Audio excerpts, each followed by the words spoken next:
Welcome to the Travel Squad podcast, where adventure meets inspiration. We're your hosts. I'm Brittany. I'm Kim. And I'm Jamal.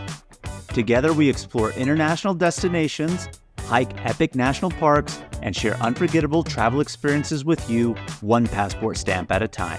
Our mission is to inspire you to travel by showing you how you can make it work no matter your budget, schedule, or experience level. We bring you along so that you can laugh, get excited, and start planning your own trip. So grab your ticket and your passport. And don't forget your travel insurance. And get ready to embark on a new adventure with us around the globe. Hello, fellow travelers. Hey, Squaddies. Welcome to this week's episode of the Travel Squad podcast. Today, we're taking you to the beautiful, majestic Kenai Fjords National Park in Alaska. Alaska has 8 national parks, and this is our very first one that we visited. We do eventually plan to visit all 8, but we'll likely break it up into 2 national parks each trip, so probably about 4 trips to complete all of Alaska's national parks. I actually have been here, but when I was here, just like when I went to Redwood National Parks and I went to Fern Canyon hike, I didn't realize I was in such an amazing national park. I didn't appreciate it. I was like 18, visiting family who lived up in Alaska. Blogs weren't a thing, internet wasn't a thing, so I didn't know what I had right in front of me. So I'm excited to hear about it. I would love to go back now in my more mature age and appreciate it. So let's hear it. Tell me a little bit about what it is. So, Kenai Fjords National Park is located on the southern coast of Alaska near the town of Seward. So, it's known for its stunning coastal fjords. And if you don't know what a fjord is, it's basically like long, narrow inlets that are deep that were carved by glaciers historically, right? Because glaciers and all that solid ice, it carves rock. So, it creates these inlets and fjords. It's known for the tidewater glaciers, dramatic landscapes that are shaped by the ice and snow. And the park protects the Harding ice field, which is one of the largest ice fields in the United States. It has over 40 glaciers that flow from it, and wildlife is abundant here. You're going to find everything that you would expect to see animal-wise on land with bears, moose, etc. And then when you get out onto the water, you're going to be seeing whales, sea otters, puffins, bald eagles. Obviously on water and land for the bald eagles, you're going to be seeing them fly, but wildlife is abundant here, and you're just going to have that beautiful, majestic Alaskan landscape. Why don't you start us off with some tips for visiting Kenai Fjords National Park, because I'm sure we have some. Yeah, so Alaska is kind of an expensive destination. And so earlier in the year, I had opened an Alaska Airlines credit card. And with the points that I earned from the bonus opening up the card, I was able to pay for all of the major flights with points. And that saved a ton on cost. Hundreds of dollars were saved because I used the points from opening that credit card. So if that's an option for you, Squaddies, and you're trying to get to Alaska, I would highly recommend it. Another good tip is to rent a car from Anchorage or take the bus or train. So realistically, to get to the town of Seward, which is home base for Kenai Fjords National Park, Anchorage is more than likely going to be the Alaskan city that you get to. It's going to be only a short 2.5-hour drive. If you do that, bus, of course, because a bus is a bus, it'll take a little bit longer. But you could also go the scenic route and take a train over there. So I wouldn't say that once you get to Seward itself, you do need a car necessarily. It would be nice to have, but everything is so close and small, and most of the national park realistically is going to be seen on the water anyway, but either one of those 3 options is going to be good. Just get to your home base, Anchorage, Alaska, in order to get to Seward. Question for you. I immediately think of train for not wanting to drive in the snow. It's Alaska, so it's snow. You went in summer, that wasn't an issue. Would you even visit Kenai Fjords in the winter? Well, the boats don't operate in the winter, so you wouldn't really be able to go out on the water and see the wildlife that we saw during that time. If you were to visit in winter, you would be snowshoeing, snowmobiling. It would be a different experience in the park.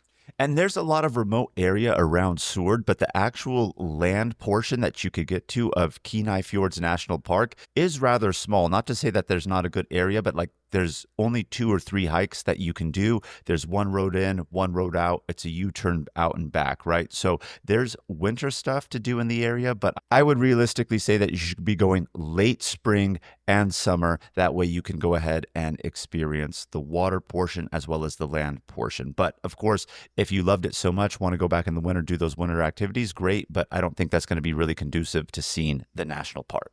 Jamal had said, most of the national park can be seen best by boat. And so you do want to book a Kenai Fjords National Park boat tour in advance because most of the park is inaccessible by land. It's the best way to experience the park.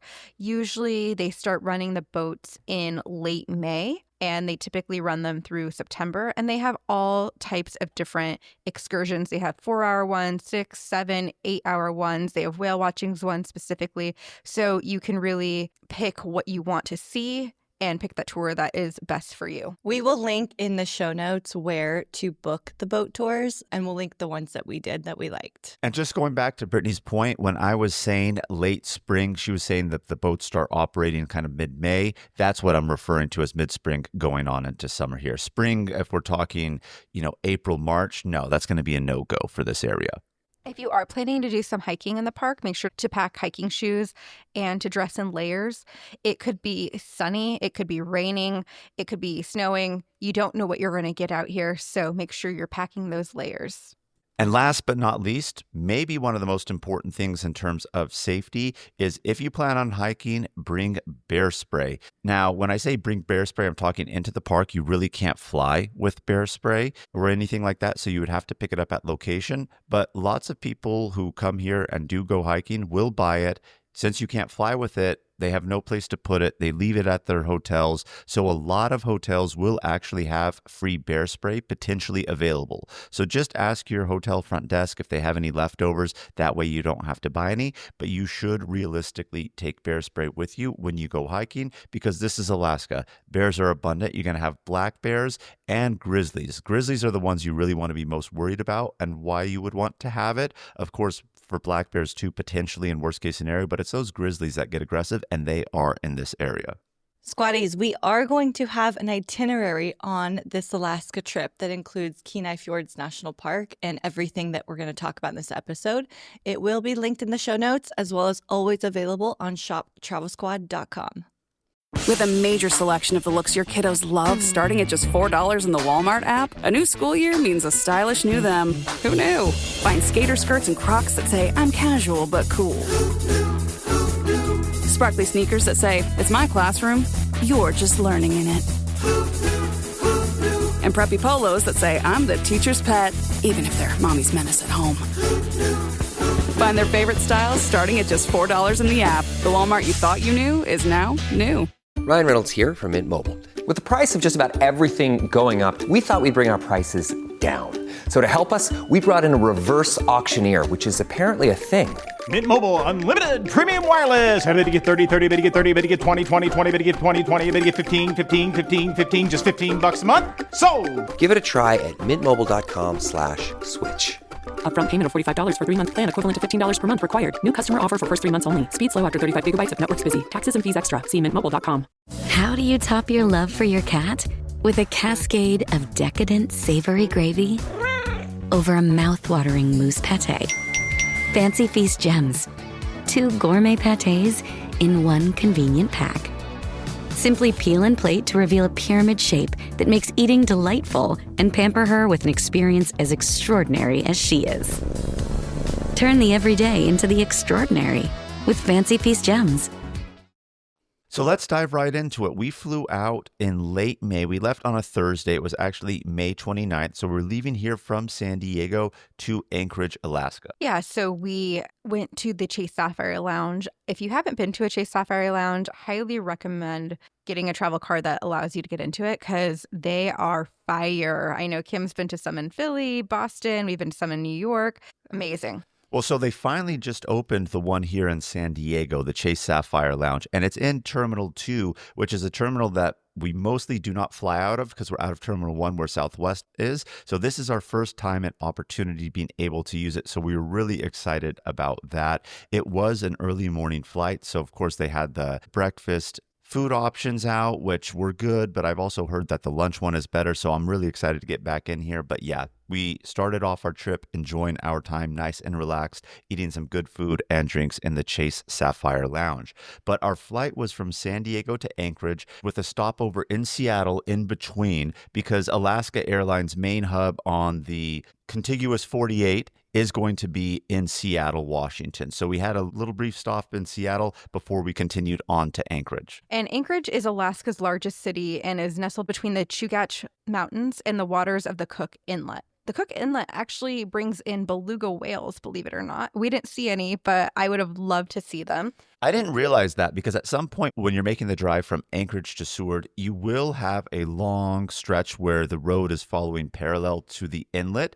The train is also following parallel to the inlet. And by the way, when we were here on that portion of the drive, we saw so many bald eagles just hanging out in the water. I really thought it was actually shallow, but the further out you go and it gets deep. And on our way back, we stopped just for a quick little photo op. And that's when I realized, oh my gosh, beluga whales come in here, because where we stopped actually had a sign saying like, don't harass the beluga whales. And I was like, I expect the belugas to be much more north, like in the Arctic, not necessarily in the southern waters of Alaska. So I thought that was pretty cool. Yeah, Anchorage also has stunning natural surroundings. When we landed in the airport and we started driving, immediately you can just see all of the mountains, and it's just so beautiful. That has a lot of access to hiking, wildlife viewing, scenic drives. You can see moose, bald eagles, like Jamal said, and then in the winter you can see northern lights. And Anchorage is a gateway to major destinations like Kenai Fjords or Denali National Park. So it's a great city to fly into as a base. Once we landed, we got our rental car because we were going to be driving to Seward, but we were hungry. We landed in around the 7 o'clock hour. And so we decided that we were going to stay overnight in Anchorage. And we knew this in advance, and we knew that we wanted to grab dinner. We had a few different dinner options, but we decided to do dinner at Whiskey and Ramen. And let me tell you, it did not disappoint. It was some of the best ramen I've had in the U.S. I'm not over exaggerating. Like, quite honestly, I'm not going to sit here and say the best ramen that I haven't had is in Japan, because it was. And I'm not every time I had ramen in Japan, because I ate a crap ton of ramen when we were in Japan, but like really, really good. And so here, when we were at Whiskey and Ramen, like I was eating, I was like, oh man, this is better than some of the ramen that we had in Japan. Like really, really high up there. Super impressive. We got a drippy noodle ramen, which is interesting because they give it to you with the noodles on the side, and you're supposed to like dip it in the broth. You can choose to eat it that way. We realistically dumped it in. It's just a little stylization choice that they had. And then I ended up getting the business lounge, which is a tantaman broth. And oh my gosh, that one was so good. It had a little bit of peanut butter in it to give you that peanut flavor. It was almost like a hybrid between a Thai soup and a Japanese ramen, just melded together really well. Like, this place was really good. Great restaurant, really awesome aesthetic on the inside too. Really good dinner. And then while we were walking to find Whiskey and Ramen, we had also passed a ice cream shop called Wild Scoops, and they were advertising obviously ice cream, but with a baked Alaska cone, which is a waffle cone with the ice cream in it, topped with a marshmallow fluff that's torched. And oh my gosh, I got it with like an ice cream that was very similar to a Rocky Road. So that marshmallow that's kind of like already in it with like chocolate was so good. Jamal and I split that, and I would do that again too. And then after we just filled our stomachs and satisfied ourselves, we knew we were going to have an early morning wake up for the drive to Seward. So we checked into our hotel. What's next? So the next day was going to be our big day to drive to Seward. It takes about 2.5 hours to get there. Seward is a charming coastal town that's on the shores of Resurrection Bay in southern Alaska. Jamal has said it earlier, it's a gateway to Kenai Fjords National Park, and it has amazing scenery and so much to offer in marine wildlife. Jamal had also said we had stopped to see the bald eagles along the drive. That was this day as well. It was lightly raining by the time we arrived to Kenai Fjords. And again, we had gone in late May. The locals, though, that we talked to says that it pretty much rains quite a bit, receives 80 to 150 inches of rain annually. And that actually makes it a temperate rainforest. And so when we first arrived in Seward, again, we left around 8. By the time we got there, 10:30, 10:45. Brittany had done some research, and she really wanted to get coffee at a coffee house called Resurrect Art Coffee House. And this is in a church, or a previous church. It was originally originally built in 1916 by the United Methodist Church. Then later on in the 1940s, they sold it to the Lutheran Church. Then eventually they sold it to a local family that turned it into a coffee house and an art gallery. So it has a storied history here in Seward, but nevertheless, the unique aspect of it that like when you're in there, you're getting the coffee, you could tell that you're in an old church, art gallery. They had really good coffee as well. We got a Snickers latte. So this is a very popular spot to go in Seward. When we arrived, I think we honestly waited like 10, 15 minutes to even just place our orders. There is a big line here. So this is a popular spot to go. And usually popular spots to go don't live up to the hype. I really felt like my Snickers latte was really good. In fairness, I didn't try anything else, but they have pastries and all the sort of little small bites that you would expect to have in a coffee house also. And it is also still running as a little art gallery. So while we were waiting, I was just looking around at the art and all of the little things that they sell as well. So super cute stop. I would recommend it.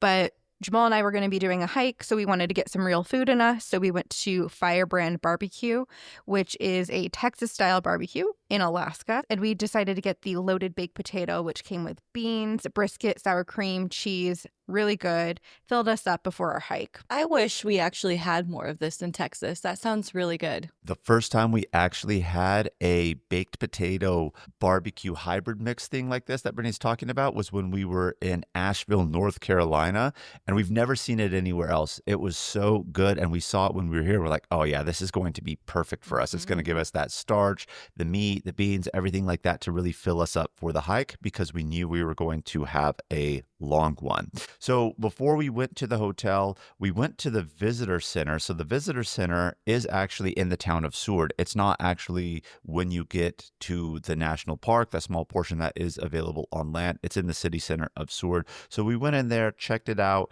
We always are trying to find our ornament, but more importantly, we were really checking on the hike that we were going to be doing and wanted to talk to the park rangers that were in there because the hike that we wanted to do was going to be 8 miles round trip. But we know this early in summer that the trail can be closed because there still isn't a lot of give at a certain elevation because of the snow. So they advised us that like, yeah, you could get to this point, but then you're going to have to turn around. So we were just more so checking in on the hike. And we looked to see if they had any cool national park ornaments available. We didn't find one that we were particularly drawn to there, but there are a lot of shops in this area. So we did find a shop that did have a Kenai Fjords National Park ornament. So we did purchase one of those. And then we went to our hotel. Before we go on to the hotel, do you recall the name of the shop you went into where that ornament was found? I know a lot of our squatties also like to collect ornaments, and when we post it on our Instagram, they always ask. So do you recall by chance?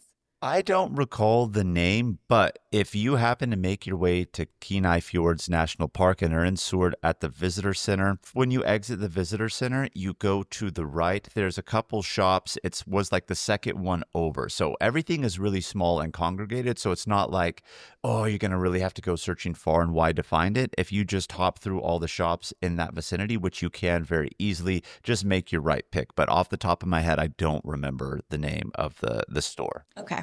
That hopefully will send them on a little scavenger hunt. Go to the visitor center, take a right, 2 doors down. Yeah, I'm sure they'll find it. The right is when you exit the visitor center, by the way, not when you're looking at it going in, just FYI. But from there, we went to check into our hotel. It was a little too early for us to check in, but we wanted to leave our luggage there. And I had called in advance to see if they were a location that actually would allow us to borrow bear spray or rent it. And they said that they did have some bear spray to borrow. So we checked in. And you said this was the Breeze Inn, right? Yes, the Breeze Inn. That's awesome. Free bear spray. Woo!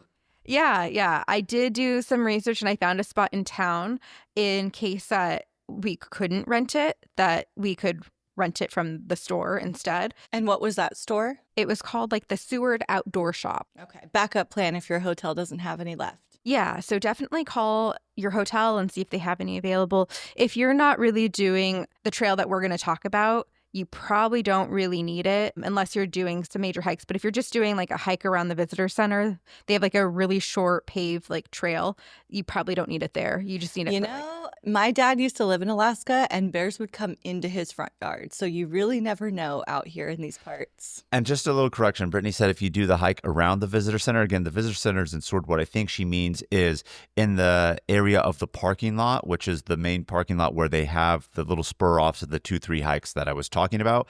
There's a smaller trail there. You're right. But I also see Brittany's point of view too. But they're everywhere. But if you get in there deep, then that's probably where you're going to really, for sure, want to have it. But yeah, you never know in Alaska. Yes, you never know. And if you don't have bear spray, you couldn't find it for whatever reason, maybe they're sold out. Another good tip when you're out there in the wilderness is to make noise. So walk with bells or clap or even play music. I know some people don't like that, but if you're not around others, then play music because that will keep the bears less likely from coming up to you. Yeah, because they'll either be scared or move away from the noise, or at least if they don't move, they're aware of you, because what really startles the bears the most that prompt attacks is the fact that you startle them and they see you as a threat. So very good tip, Kim. Squatties, I want to take a quick moment to plead for your support. We would love, if you love our show, to go on over to Apple Podcasts, leave us a review, write about what you like about it, and send us that screenshot as a way of saying thank you so much for listening. We will send you a half-off itinerary promo code so you can get half off any itinerary you wish, including the Kenai Fjords National Park that we're talking about now. Empower. Jen has ordered a decadent seafood tower, king crab legs, lobster tails, and a waterfall of caviar. Pricey? You bet. But Jen worked with Empower on her savings and investment strategy and planned for splurges like these. She got good at money, so she can be a little bad. Ooh, champagne. Empower. Invest well, live a little. Start today at empower.com. Past performance is not indicative of future returns. Investing involves risk. You may lose money. Advisory services are provided for a fee by Empower Advisory Group, LLC, EAG, a registered investment advisor with the Securities and Exchange Commission. OMG, those shrimps are really jumbo.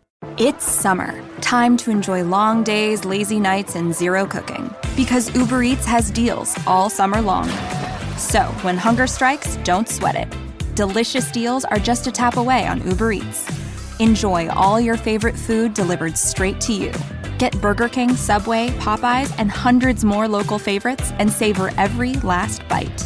Now that sounds like a good summer. Order now on Uber Eats. Terms apply. Product availability varies by region. See app for details.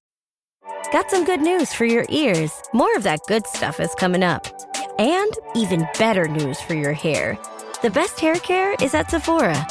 They've got all kinds of products for every kind of hair. From brands like Amika, Kerastase, Day, and K18. You knew where to get great audio. Now, you know where to get great hair care, too.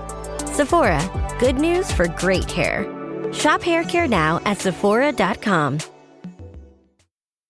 So after we checked into the hotel and had our barbecue, we were ready to go to Kenai Fjords National Park. As we're driving in, it takes about 30 minutes. We passed the entrance sign. We stopped there, took a few pictures. But what we were really looking to do was a hike called the Harding Icefield Trail.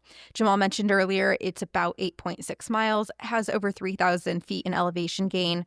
But because of the snowpack this year, it had not melted yet. By this point, it usually does not fully melt to be fully accessible until like mid-July at some point. So we were able to get to a certain point called Marmot Meadows and then have to turn around there because the snow was too deep to continue. But this hike is amazing. The Harding Icefield is a massive sheet of ice covering over 700 square miles on Alaska's Kenai Peninsula. It's one of the largest ice fields in the United States, and it sources 40 glaciers, including Exit Glacier, which is the glacier that we would have views of on this trail. So when we talk about the Harding Icefield, just imagine a giant block of ice at the top of the mountains, right? And it's not like a block, like it's square, but of course it's settled to the shape of the mountain.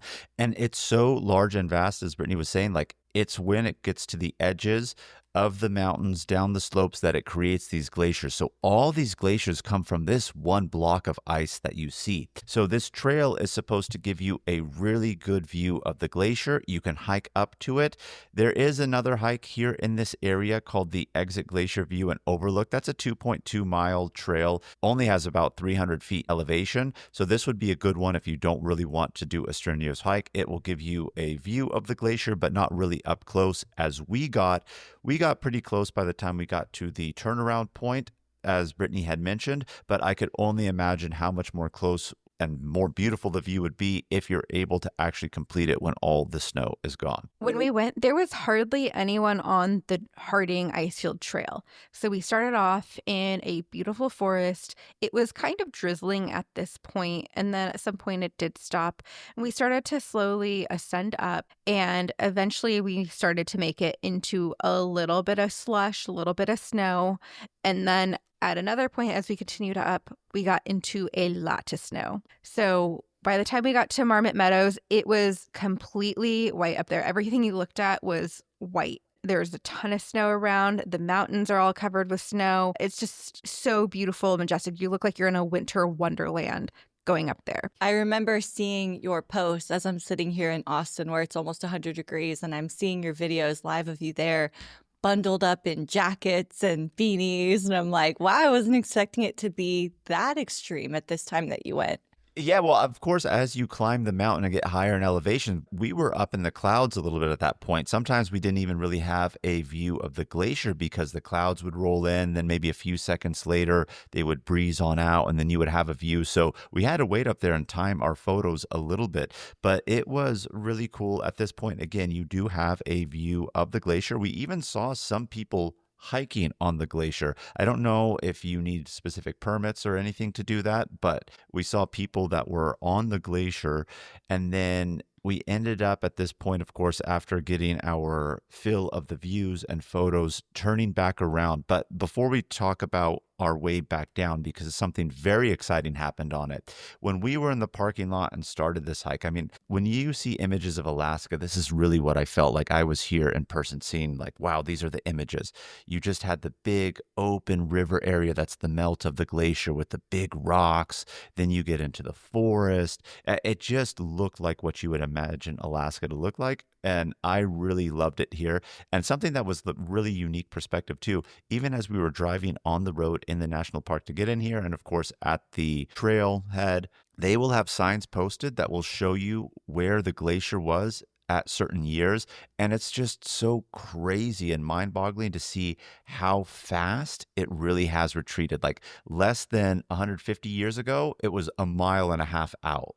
You know, that is just insane and intense to me. And also, before we talk about our way down, as we were hiking through the snow portion, they do have small flags marking the path. So that keeps you on track. So if you're worried about getting lost, be sure to download all trails and have the map of the trail downloaded so that you can access it even if you're offline, and then look for the small flags. You're also going to pass a stream with a wooden bridge and several waterfalls. Some of them are small, but there's one large one. And then also it would be helpful if you wanted to do this to bring crampons. We forgot to bring ours. What? Yeah, and it was a little slippery. So crampons are helpful, or hiking sticks would even be helpful. Well, we only needed the crampons for about half of a mile, and that's the round trip portion. By the time there was the snow, it could have been helpful, but we knew we weren't really going to be hiking anywhere else with snow. So yes, we forgot it. It was able to be done. It would have been a bit more helpful, but I don't think absolutely necessary unless it's a little bit later in the season. The snow really hasn't melted, but the trail allows you to go further. But yeah, crampons would be helpful. So if you want, bring those for sure. We will link in the show notes our favorite crampons and hiking sticks.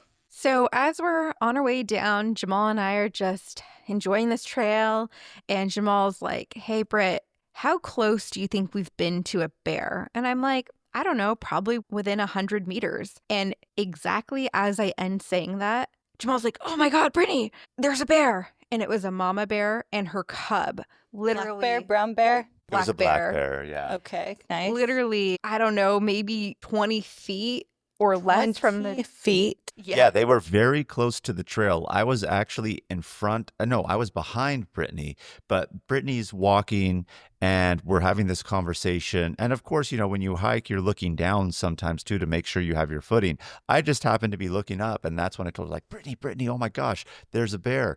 And so I kind of had to grab her by the shoulders because I knew she was looking down and didn't see it. But they were very, very close to the trail. They were in the forested area, no doubt.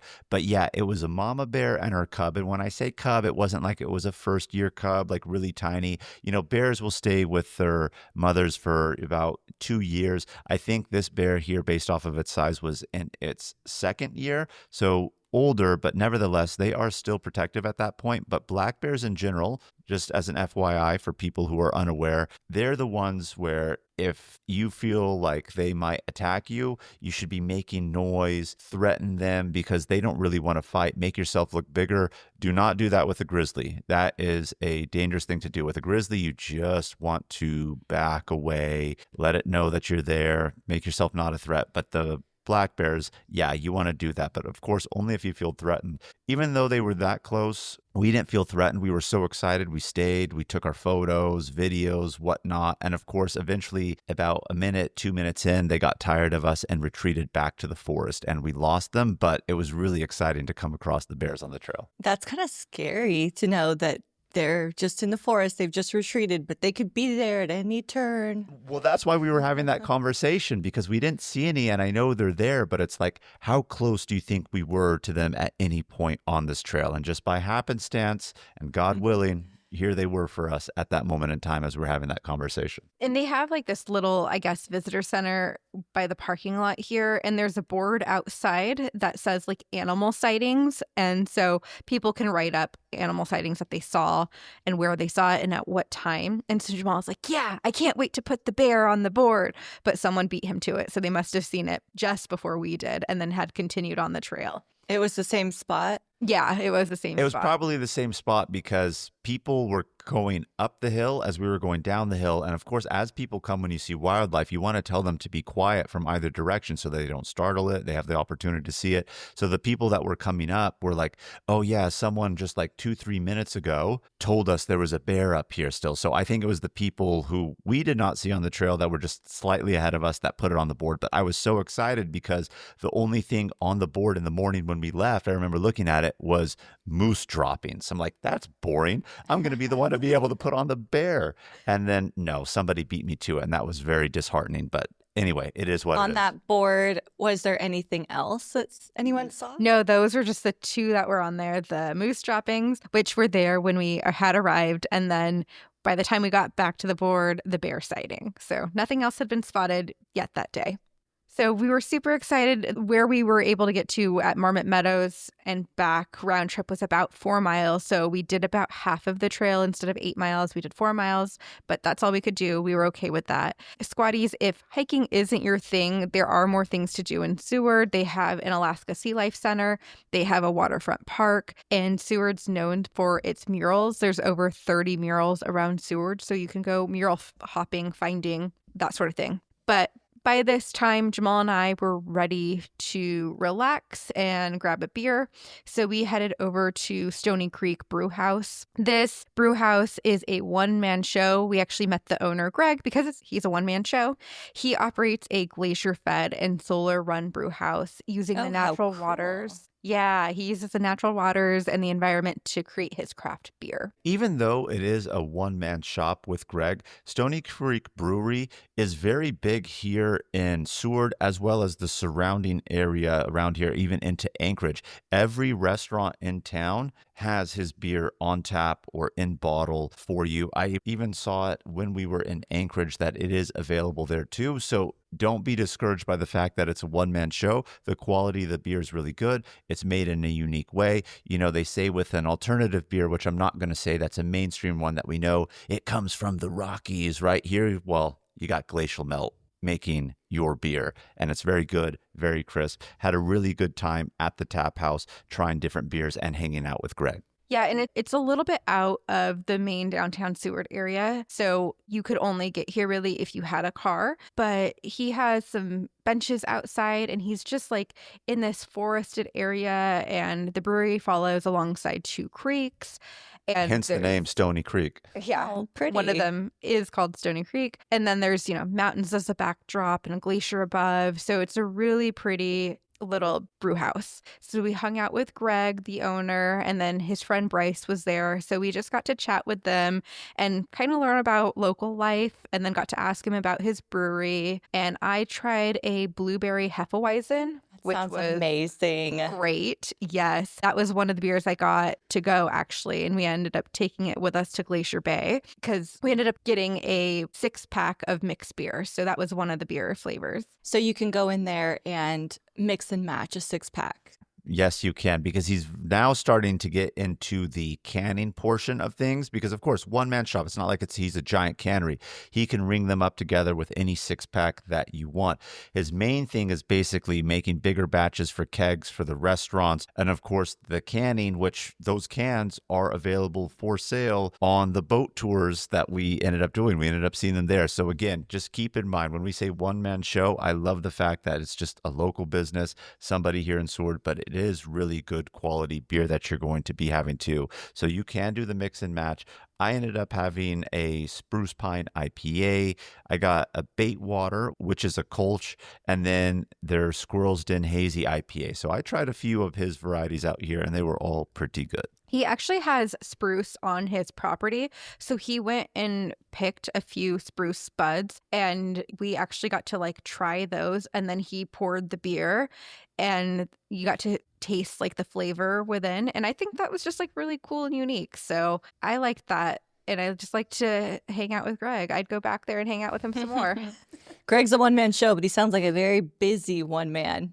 And that he is. And so we were just talking with Greg. We're like, hey, where would you recommend to go for dinner? And he recommended us go to the cookery. He actually called the cookery while we were there and said, hey, what's the wait time? Because they can get very busy. And they said they basically had a table ready for us. He was like, all right, I'm not trying to rush you guys out, but you guys should go and get dinner. Oh, that's so nice. Well, because this is a really popular spot, and usually there is a wait for the cookery, and you do need reservations. So he knows this as a local. His daughter actually works there as a hostess, and he's like, oh, if she was working tonight, I can make sure. But when he called, he let them know who he was, and it's like, all right, please hold this table. They'll be here in about 15, 20 minutes. So they're like, if they're here in 15, 20 minutes, we'll hold the table. Anything beyond that, we won't. So he gave us the hookup for our meal at the cookery, and we avoided the line and wait. We started with oysters, which were really good. And then we got an app of Brussels sprouts. And then for our mains, Jamal got shrimp and grits. And I got a halibut dish. And everything we got was super good. Really enjoyed it. And then they asked us if we wanted to have dessert there, and we were really tempted. But I had also done some research on a place called Sweet Darlings, which was down the street. And so we ended up getting ice cream from there. And then they also made handmade chocolate. So we got a few of those to go. Sounds delicious. Seward being small, it sounds like there's kind of a lot of options.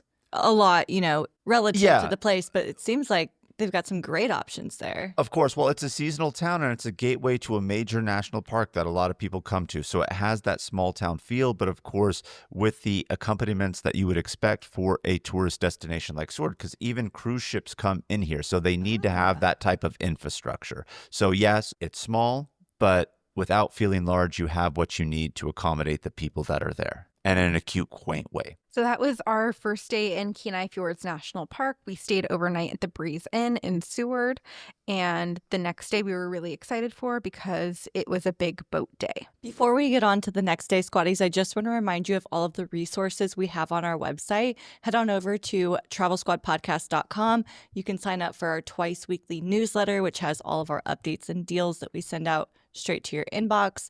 You can see our Amazon shop, links to all of our itineraries. We have an episode page for every single episode we air with tons of other information and links in there. You can just go in there, search, make it really, really easy, and check everything out. travelsquadpodcast.com. This episode is brought to you by Indeed. When your computer breaks, you don't wait for it to magically start working again. You fix the problem. So why wait to hire the people your company desperately needs? Use Indeed's sponsored jobs to hire top talent fast. And even better, you only pay for results. There's no need to wait. Speed up your hiring with a $75 sponsored job credit at Indeed.com/podcast. Terms and conditions apply. This episode is sponsored by Friskies, who would like to tell your cats hi. Now, if that didn't get your cat's attention, there is one thing that always does the trick. Just pour some Friskies crunchy food in the bowl and you'll hear those paws come running. Works every time. With so many Friskies choices, you can always bring your cats running from their secret napping spots. There's always more to explore. See for yourself at Friskies.com or visit your local store. Today's top story, the flavor merger of the century between the Peanut Butter Group and Chocolatey Corp. Joining me is a PBC executive. Thanks for having me, Barry. Now, how did you know the merger and the byproduct of it, Jif peanut butter and chocolate flavored spread, would be a success? You know, it was a gut feeling, a rumbling, if you will. Besides, they're two titans of taste. Very true. Goes great with pretzels. And pancakes. Apples too, I bet. Try Jif PBC today. So the next day, which is the day we were so excited for, was going to be an all-day cruise with Major Marine Tours. When I was doing research, they had tours that were 4, 6, 7.5 hours long, but they also had one that was 8.5 hours long. And I told Jamal, I said, I feel like if we're going to do Kenai Fjords right, we should pick the longest cruise available and get the most out of it. So we did that. We picked the 8.5 hour cruise with Major Marine Tours, and it also said it was the best cruise for wildlife, and it visited 3 glaciers. The tour we booked with came with a deli lunch, and they had complimentary binoculars on board so that you can spot sea life in the distance, which I thought was really cool because we didn't bring ours, so that was really helpful. The check-in for the boat tour is at the 360 Harbor Hotel. It's right on the harbor. You board the boat tour right behind this hotel. And if you actually do stay at this hotel, you can get a discount on the cruise tickets because you can book it as a package. So if you don't stay at the Breeze Inn, I would highly recommend staying there. The hotel looked really cute. One of the murals is on the outside of it of puffins. It's very picturesque. It's right on the water. And so it's a great place to stay, I would say. Before we get into the actual cruise, I just want to say this about Major Marine Tours. Really love the experience. The captain that we had, plus the 2 deckhands, absolutely amazing, like all around and making everybody feel welcome, comfortable, taking care of us, the knowledge that they even had and describing what it is that we're seeing, what we're doing. They know their stuff. And what I think is really cool, again, to Brittany's point about their different tour options that they have at the 4, 6, 7.5, 8.5 hours, it's not just more time out there. Look on their website because depending on the length of the tour, they're going to be going to different glaciers, different coves in certain areas. So the 8.5 hour one, of course, we go out the furthest, but if you do like the 4 or 6 hour one, you're going to be seeing different glaciers. Like if we did that tour, we would have saw closer glaciers to the town of Seward. And even on our 8.5 hour one, we actually bypassed those ones and went further to other ones. So it's not like it's longer and then you see everything that's on those ones too. So you have a good variety. And if you're there multiple days, could even do multiple of these tours and you're going to be seeing different stuff if you do different lengths of time. Yeah, so shout out to our captain, who is Captain John, and his deckhands, Rowan and Scott. They were fantastic. And we do have a few tips for you. You bring a packable backpack. You might want to pack some layers because you're going to be going from inside, outside. The weather fluctuates. Bring a portable phone charger. You're going to be taking a ton of pictures and you're going to be on the boat all day. So our battery was running low by the end of the day. Bring gloves, a rainproof jacket because you never know what the weather's going to be, even in summer. And then if you do get seasick, and I was nervous about this because I do get seasick, take Dramamine. And our man Greg from the brewery the night before, he gave me a really great tip. And his tip was take a Dramamine the night before. It's already in your system. You're already acclimated it. And then take it again before the tour, like an hour before the tour. And you're going to feel great. You're not going to feel as sick and you're not going to be as drowsy as you would be if you just took it right beforehand. Tried this and it was great advice. I did not get sick on this tour. So after we checked in, we got on board. You do share a table with other cruise passengers. Our boat could hold up to 60 people, and we had 48 people on board. The cruise started at 8:30 in the morning. They had bathrooms on board, which were actually pretty nice considering like a small boat bathroom. They do sell the Dramamine that I mentioned on board as well if you didn't have any to take in advance. They're basically like, please buy it if you think you need it because they don't really want to deal with the mess, right? They want everyone to have a great time. Well, if there is a mess off the side of the boat, it could help attract some of that sea life. Maybe. That actually happened one time when Brittany and I were in Hawaii. We were doing the manta ray snorkeling, and Brittany was getting a little sick, bouncy, puked, and definitely some wildlife came around and ate her come-ups, so to speak. But coming out of the harbor into Resurrection Bay, we started off the tour right with seeing a wet bald eagle sitting on top of a post. And then immediately after, we saw sea otters, and it was eating a crab. And I told Jamal from the very beginning, like, I really want to see a sea otter, and they were abundant. So I was so happy to see one. And it had like 2 little crabs that it was eating, so cute. And then we sailed a little bit, and they told us about the area and the national park. The sea otters were really cool. I feel like you're definitely going to see the sea otters. I feel like that's a 100% chance of that. But what I love about them is they hang out on their back, and then they'll do their dives and swims. And so this one was just doing that, diving, swimming. Then he would come up, lay on his back, and you would see that he was shuffling and juggling like 2 crabs that he was just had in his hand and was eating. I thought that was a really great way to actually start the trip. But of course, we sail out of Resurrection Bay. We get started on our tour. We know we're going to be seeing wildlife here. And some of the first wildlife that we saw, minus the bald eagle and the sea otters, once we got to some mountain edges, we saw some mountain goats. And they're not just like normal goats that you think of, like when you think of goats like here. And when I say here, I'm talking like contiguous 48s, like looking goats.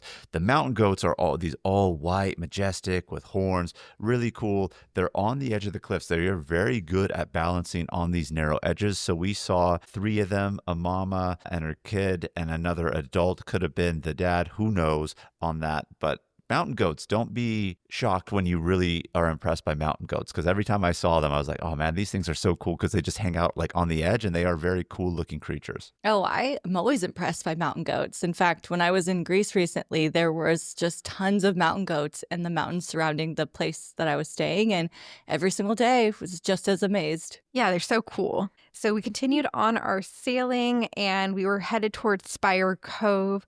And on the way there, we saw some mammals called Dall's porpoise. Have you heard of those, Kim? No, what is that? So they're mammals. They look like dolphins, but they have the coloration of orcas. And so they're very playful. They like to jump alongside of the boat's wake and swim alongside. But dolphins are typically like a gray color. These are black and white. So they look like little mini orcas in a way. How cute. Yeah, they were really cool. We got to see them a few different times. They were swimming like right alongside the boat. Super cool. And what I loved about this boat tour is not only are we going to see the wildlife, but we're also going to see landscapes. And so as we got to Spire Cove, it's at the edge of Resurrection Bay, and it's on the edge of the Gulf of Alaska. So now we're getting more into the ocean area where these like crashing winter storm waves are crashing into the rock, and they've created these like rock spires and sea stacks. And it just is a really picturesque landscape. And as the fog was rolling in, it was just so beautiful. It was one of my favorite stops that we did on this tour. From there, we continued on to Agnes Cove, where we saw a mama whale and her calf. Humpback whales. Humpback whales. And then we came across more of the playful porpoises. I don't remember at what point it was between what cove or landscape, but at some point before we forget to talk about it, we did come across orcas. And it's always very exciting when you come across killer whales, because not that they're not common out there, but here in this region of Alaska, especially at this time, you're more than likely going to see humpback whales, which this was our first sighting of them that Brittany just mentioned. We saw more along the way, which we'll just highlight briefly as we get to it. But we saw some orcas. It wasn't a full-blown giant pod. It was a mom swimming with a baby calf.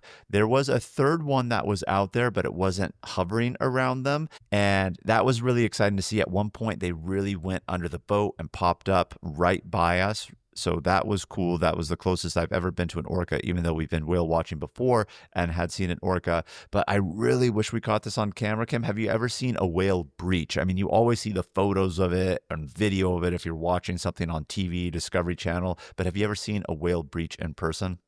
don't think I have. For all the whale watching I've done, they've never come up. Well, my camera unfortunately was not ready to catch it, but we saw an orca breach. It jumped out of the water. It's not like where it comes up and its dorsal fin comes in and they go diving, like literally jumped out of the water, breached, crash landed back in. Was it massive? That massive? was impressive. It was huge. Wow. It was huge. And it did that, I would say, no more than probably 100 feet away from the boat. So relatively oh my gosh. close. Wow. I mean, I saw your videos when you were here and posting, and just abundant wildlife. Like every type of wildlife I feel like you saw here. And wow, what an amazing thing to see in person. Yeah, it really, really was. And as you're talking about wildlife, we haven't even touched on the birds that we came across. And if you've been following us for a while, you guys should know that Jamal is now a birdie. He loves bird watching. He's so into birds. He's got a new fascination. I am fascinated by them. I won't deny it. Something about birds. I mean, they're either disgusting, because some birds are just absolutely disgusting and savage. And then some of the other ones are just so beautiful and elegant. But there's just something unique about birds that I really appreciate now. I don't know what it is, but I mean, I enjoy seeing them, but I'm not all about learning about them. But of course, when you're here, you're going to see puffins. Everyone really likes to see puffins. They're very colorful, unique birds. And we saw quite a bit of them when we were in Iceland. But when we were in Iceland, we only saw one type. Here in Alaska, they have both types. It's either the horned or tufted. We saw both. So that was really cool. But our tour guides were telling us that we came across some birds. These ones are very, very small. They're called kitlets, murrelets, and they're very small and rare to see. And our guides also mentioned that if people are bird watchers and see these ones, they're like so excited because they're rare. At one point, they were on the endangered species list, but then they realized even though that they are rare and that there's issues with their population, they thought their population was declining a lot faster than it was. So they're no longer listed on the endangered species list, but again, still a rare sighting.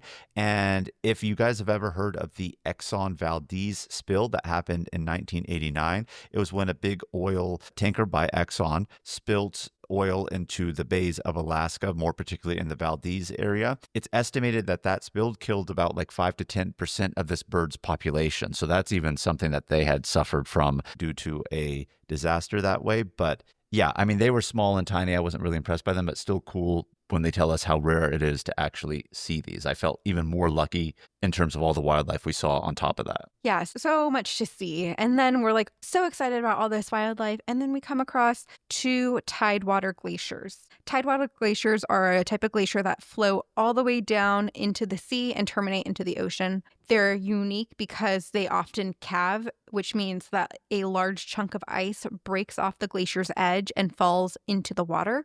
Sometimes that means they form icebergs.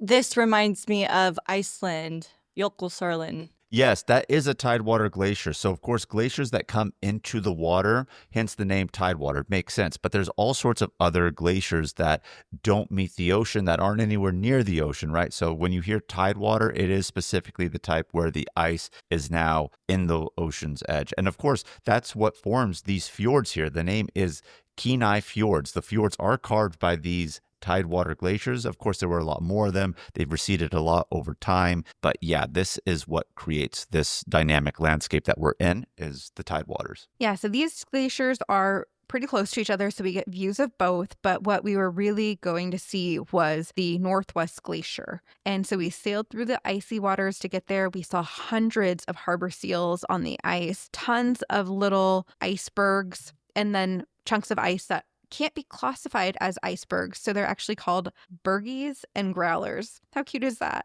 Little bergies and growlers. So cute.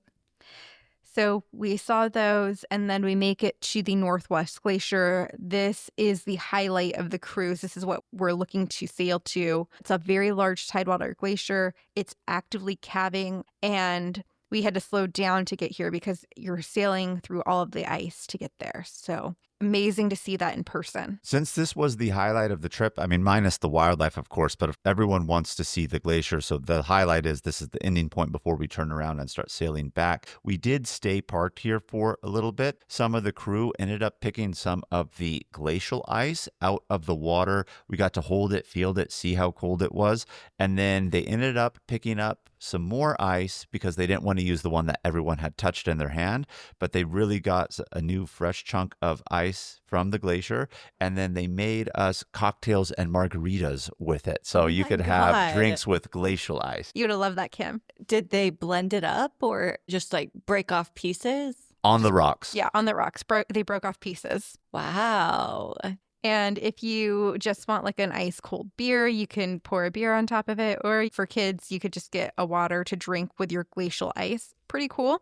And so then on the way back, we hit an area called Cataract Cove, which has a ton of waterfalls as you sail in through the cove. Really cool to see. On the way back, the weather started to get very sunny. It was a beautiful day in Alaska, and we went by a rock with a bunch of stellar sea lions. We got to observe a humpback doing a feeding technique called bubble net feeding, where they like blow up a whole bunch of bubbles and they trap their prey, making it easier for them to feed. So we got to see that, which was really cool, and they said was really unique. Marine biologists are saying that this is a new feeding technique. They've been seeing them do it for a while, but a while means relatively new. So they'll blow air up through their blowhole, and then it circles their fish or prey and everything that they're eating so that they can't get out. And then they come up and, of course, take their big chomp and bite of it. So up until this point, all the whales we had been seeing, of course, we saw them, come up with their dorsal fin, do tail dives and down. But this whale that we saw, we literally got to see it come up with its mouth and take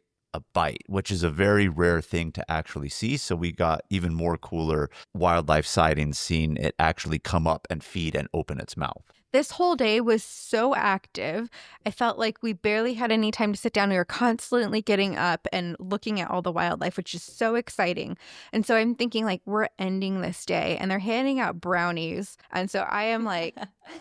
What a great way to end the day. I know. So and those brownies were fire, too. They were fire, too. And I am chomping down on this brownie. And we come across another humpback whale, and it's just doing tail slapping. So its body is down, but its tail's out, just slapping the water over and over again for about 5 minutes. Oh, they're so happy up there. Yeah. And Jamal was like, give me your camera, because I think his camera was dead at this point. So he's taking a video on my phone. And I just got to sit there and watch and not have to worry about being a photographer or a videographer or anything. And I feel like that image is going to live rent-free in my mind for life. And it was just like a core memory for me. Like I was just so happy eating my brownie and just watching this humpback doing this tail slap. It was so cool. Like we had already rated our experience like 10 out of 10. And this was just like the icing on the cake. Amazing. So you would highly recommend then Major Marine Tours? Highly recommend. I couldn't say enough good things about them. I would not do any other tour in Kenai Fjords National Park other than Major Marines.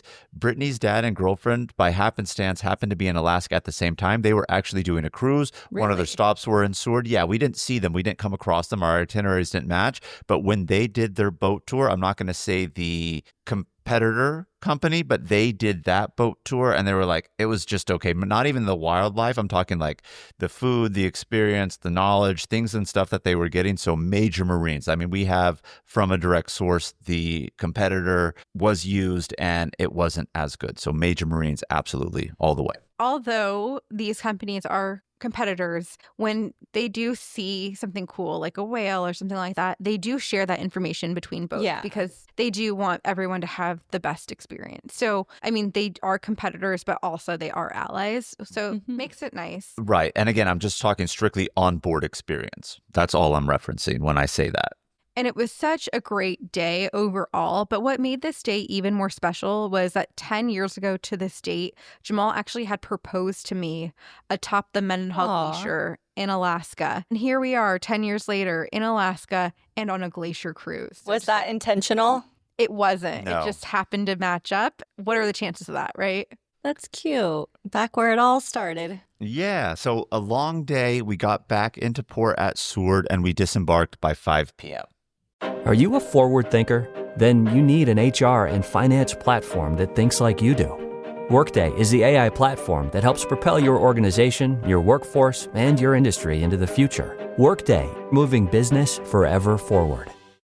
This episode is brought to you by Nespresso Virtuo Coffee Machines.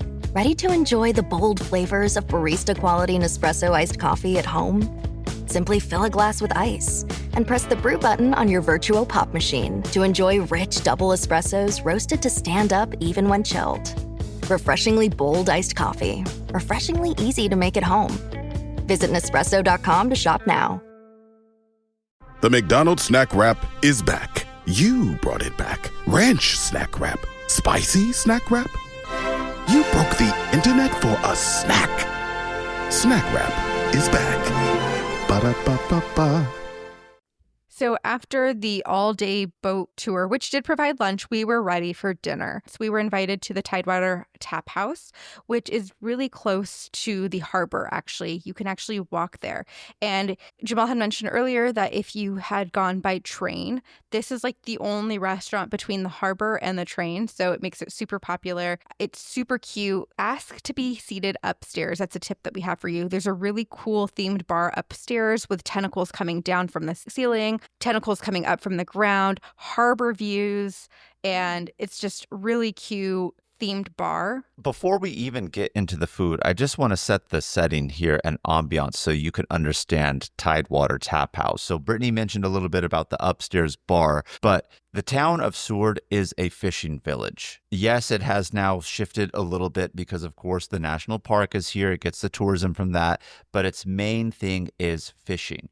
Tidewater Tap House is in an old fishing boat repair dock area. So it has the garage door that still lifts up to where you were supposed to bring in the boats. The upstairs that Brittany's talking about was a storage area for engines, boat parts, etc. So you are in a true piece of history of what the local economy here is, which is the fishing. And then that bar that Brittany's talking about, it's shaped like a boat, and then the tentacles is basically like the kraken coming up and trying to like sink it down.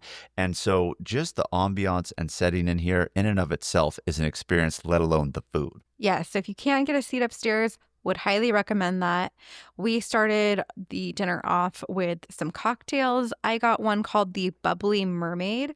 It was so good. It was made from vodka, lime juice, berries, and a champagne float atop with edible mermaid bubbles. Made it so fun. And really, this cocktail was so delicious. I should have gotten another one. And then, Jamal, what did you get? I ended up getting the Mount Spur, which is a seed lip spice botanical drink with pineapple. And I always have difficulty pronouncing this, but it's that spicy Asian sauce. I think it's called gao shuang. So it had a little bit of spice to it, but just the right amount. You took a sip of it. You didn't really feel the spice until you swallowed, and then it hit the back of your throat in a real subtle way. It was nice. I didn't want to drink because we did have the drive back to Anchorage this night because we had an early flight the next morning. So Brittany got to enjoy the alcohol. I tried one of their mocktails, but everything that was on the menu drink-wise was really well-crafted, good, and unique. You talked about the Bubbly Mermaid, but you didn't really talk about what those edible bubbles are, Brittany. I mean, they're bubbles that are blown up, and then they blow some smoke and steam into it. So as you're drinking it and it pops, then you have mist and steam that comes out of it. It really is a complete dining and drinking experience. Oh, I love cocktails with the big bubble on top, and you pop it, it kind of explodes. It wasn't just one, it was multi-bubble. So then one bubble will pop, then you still have bubbles on top, and then another one will go. So it wasn't just like one and done. Yeah. Yeah, it was really cute because when Jamal and I cheersed, a bubble popped and it was just like perfect, you know? And then our app was a Tidewater crab dip, and let me tell you, that is some of the best crab dip I have had. I'm usually not a crab dip person. I'm not going to deny that. But this, when we had it, I was like, oh, wow, this is exceptional. Like, I thoroughly enjoyed the crab dip. And for our mains, I ordered a shrimp and king crab Alfredo, which is one of their specials for the night. And Jamal ordered the Tidewater miso sablefish, which was so buttery, flaky, and delicious. that fish was cooked to perfection. I had never had sablefish before, but let me tell you, if I ever have it again, it will always be held to this standard. Well, there's certain whitefish that are flaky fish. Let's just take cod, for example. Very, very common. Flaky, it's good, but it doesn't have that like rich, buttery texture. Most people, when they think of a good whitefish, they'll of course think of a halibut, really buttery, flaky. This sablefish is on that type of level with a halibut, if not even better. Plus, that miso glaze that they had on top really, really accentuated it. I absolutely loved this dish here. We were so full, but we still managed to try the ube cheesecake, which was so good as well. It had like this honey on top of it, and oh my God, so good. A perfect dinner. We absolutely loved it here at Tidewater Tap House. Honestly, I would recommend if you eat at any restaurant when you're in Seward, do eat here, not only just for the food, but also for the ambiance as well. I really love places that give you both good food and the ambiance to go with it, and this place has it. So after dinner, we were completely stuffed, but we made our way back to Anchorage, had our overnight in Anchorage, and we were leaving early the next morning to Glacier Bay National Park. So squatties, if you're interested in hearing that episode, make sure to follow us along for next week's episode. And thank you so much for tuning in to our Kenai Fjords episode. Keep the adventures going with us on all the socials at Travel Squad Podcast, and send us in your questions of the week. If you found the information in this episode to be useful, or if you thought we were just plain funny, please be sure to share it with a friend that would enjoy it too. And as always, please subscribe, rate and review our podcast, and tune in every Travel Tuesday and Fridays for new episodes. And squatties, sign up for our newsletter to stay up to date on everything happening with the podcast. Hear about our latest tips, advice, and amazing adventures that we have stored for you. Bye, Bye, squatty. squatties.